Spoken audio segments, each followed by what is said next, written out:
Hi, I'm Ian Rockmore, and my goal is to simplify the process of selling real estate.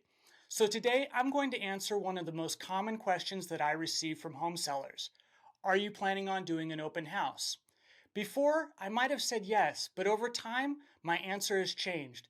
So here's 3 reasons why I don't recommend open houses for most of my clients. The first reason that I don't recommend open houses to most of my clients is that open houses tend to attract the wrong kind of buyers. The people that attend typically are early in the process, just doing research, don't have their financing in order, and really have no intention of purchasing your home. The second reason is that the best buyers are already working with real estate agents that can schedule them a private tour of your home.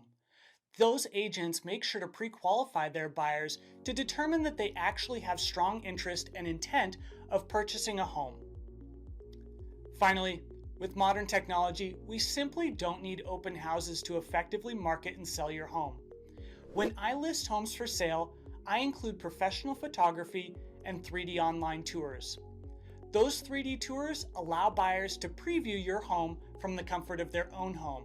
So when an in-person tour is scheduled, you know it's only by a serious buyer.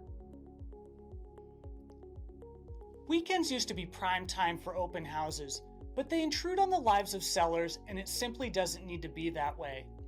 The benefits of open houses very rarely outweigh the inconvenience to sellers. So I say let's rely on that modern technology and give sellers their weekends back.